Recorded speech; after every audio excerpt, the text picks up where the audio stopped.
आज की डेट में दिलीप जोशी घर घर में मशहूर हैं, घर घर में पॉपुलर हैं जेठालाल के किरदार से। लेकिन उनका एक पुराना इंटरव्यू इस वक्त वायरल हो रहा है, जहां पर उन्होंने अपना किस्सा शेयर किया है कि वो इंडस्ट्री छोड़ने का फैसला कर चुके थे, जॉबलेस थे 1 साल तक, और किस तरीके से रब की मेहरबानी हुई और ये शो उन तक आया है। चलिए आपको डिटेल में बताते हैं। नमस्कार दोस्तों, मैं हूं ज्योति नाहक और स्वागत कर रही हूं आप सभी का शुद्ध मनोरंजन में। कई सारे एक्टर्स के साथ वैसे ऐसा होता है, जब वो इंडस्ट्री छोड़ने का फैसला करते हैं तो ऑल ऑफ अ सडन कोई एक ऐसा किरदार उनकी जिंदगी में आ जाता है और टर्निंग पॉइंट हो जाता है उनके करियर का। यही चीज दिलीप जोशी के साथ भी हुई है। एक पुराना इंटरव्यू है जो अब सोशल मीडिया पर काफी वायरल हो रहा है, इसलिए आप तक लेकर आई हूं।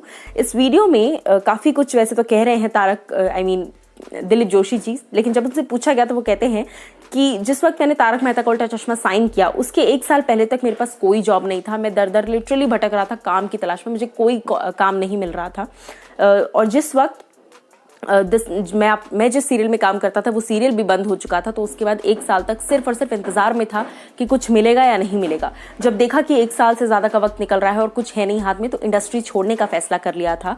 फिर वो कहते हैं कि the play I was part of its run time was over, so I had no work, it was tough time and I couldn't comprehend what should I do, whether I should change my field. अब acting हो सकता है छोड़कर कुछ और करना पड़ जाए, बट भगवान ने उसी वक्त मुझे बचा लिया और उसी वक्त तारक मेहता का ऑफर मुझे आया। और हालांकि उन्होंने ये भी रिवील किया कि तारक मेहता का ऑफर जब असित मोदी सर लेकर आए तो मुझे 2 किरदारों की चॉइस दी गई, या तो जेठालाल बनिए या तो चंपकलाल। तो चंपकलाल के किरदार के लिए मैंने खुद ही रिजेक्ट कर दिया, क्योंकि मुझे लगा नहीं कि मैं किसी ओल्ड एज की तरह लग पाऊंगा स्क्रीन पर जब ये शो शुरू हुआ था तब। और जेठालाल का जो ओरिजिनल कैरेक्टर है तारक मेहता की, वो जो कैरिकेचर जब बनाकर आया करते थे, तो उनमें जो ओरिजिनल जेठालाल का किरदार है वो पतला सा आदमी है, मूछे वूछे है, चार्ली चैपलिन वाली मूछे हैं और पतला सा आदमी है। लेकिन मैंने फिर भी कहा कि चलो ठीक है, मैं पतला तो नहीं हूं, लेकिन मैं कोशिश पूरी करूंगा जेठालाल को निभाने की। जिसके बाद आसिफ मोदी ने ये कहा कि नहीं, कोशिश नहीं, मुझे पूरा भरोसा है कि तुम अच्छा करोगे। सो ऐसे जेठालाल की जो है वो शुरुआत हुई और इस तरीके से उन्होंने कहा कि Tarak Mehta Ka Ooltah Chashmah was offered to me and it became such a hit that there was no looking back. आज की डेट में भी अगर तारक मेहता नहीं होता तो क्या होता पता नहीं, ये उनका कहना है। और इसी के साथ जब उनसे पूछा गया कि ये शो क्यों आपको पसंद आया, तो उन्होंने कहा कि जिस वक्त तारक मेहता हमने लॉन्च किया था उस दौरान टेलीविजन में ऐसा कोई शो नहीं था, कॉमेडी शो।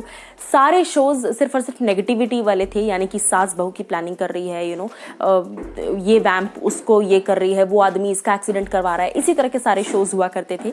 और हम उस दौरान ऐसा शो लेकर आए कि क्यों ना पूरी सोसाइटी को बिना नेगेटिविटी के, बिना इन चीज़ों के एक पॉजिटिविटी स्प्रेड की जाए और पूरी सोसाइटी को एज अ फैमिली दिखाई जाए, जो कि एक बहुत ही अच्छा थॉट प्रोसेस था।